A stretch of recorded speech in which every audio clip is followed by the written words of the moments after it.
근데 앞서 보신 것처럼 불법 자금 수수와 다스 실소유주 의혹을 받는 이명박 대통령이 구속됐습니다. 검찰이 관련 수사를 시작한 지 5달 만인데요. 법조 출입하는 사회부 이도성 기자와 함께 이야기 나눠보도록 하겠습니다. 어서 오십시오. 네, 결국 이명박 전 대통령 어젯밤 구속됐습니다. 네, 검찰 수사가 지난해 10월 BBK 주가 조작 사건 피해자의 고발로 시작했는데요. 다스 실소유주 의혹과 불법 자금 수수 등 전방위 수사에 측근들을 구속한 데 이어 지난 14일 이 전 대통령을 직접 검찰 포토라인에 세웠고요. 그리고 결국 5개월 만에 이 전 대통령을 구속까지 이르게 됐습니다. 네, 이명박 전 대통령 어제 하룻밤을 보냈는데 지금쯤은 미결수기 때문에 황토색 수의를 좀 입고 있을 것으로 보이는데 어젯밤 좀 소감을 좀 밝혔다고 하는데 어떤 내용입니까? 네, 모두 종이 3장 분량인데요. 직접 작성하고 SNS에도 올렸습니다. 누굴 원망하기보다는 모든 것은 내 탓이라는 심정이라는 건데요. 최선을 다했지만 오늘날 국민 눈높이로 보면 미흡한 부분이 있었다고 밝혔습니다. 또 그러면서도 지난 10개월 동안 견디기 힘든 고통을 겪었다면서 이 정치보복이라는 기존 입장에서 크게 벗어나지 않았습니다. 이 전 대통령은 자신의 구속을 예감했는지 이 입장문을 미리 작성한 것으로 전해집니다. 네, 이명박 전 대통령이 어제 12시 조금 넘어서 자택을 나와서 12시 18분 정도에 동부구치소에 도착을 했는데 어제 이동하는 모습 어땠습니까?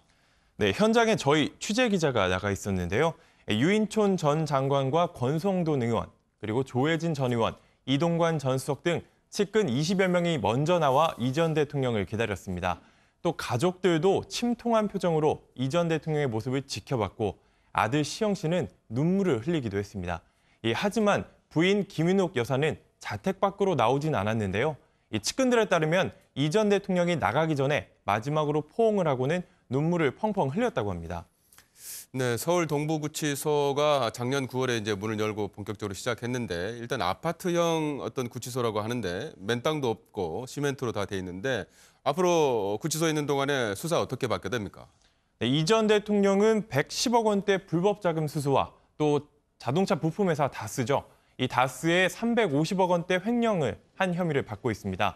이 구속영장 발부로 검찰은 앞으로 길게 20일까지 이 전 대통령의 신병을 확보했는데요. 지금 받고 있는 의혹에 대해 보강 수사를 하고 또 영장에 담지 못한 또 다른 의혹들에 대해서도 추가로 조사할 것으로 보입니다. 또 전직 대통령에 대한 경호 문제가 있기 때문인데요. 그래서 박근혜 전 대통령한테 그랬던 것처럼 이 방문 조사가 이뤄질 가능성이 큽니다. 네, 구속됐다는 것은 아직 유죄가 확정된 것은 아닌데 언제쯤 재판을 받게 될까요? 네, 일단은 이 전 대통령의 구속 만기가 오는 4월 10일인데요. 이 다른 사건과 마찬가지로 이 전 대통령 역시 이쯤 재판에 넘겨질 것으로 보입니다.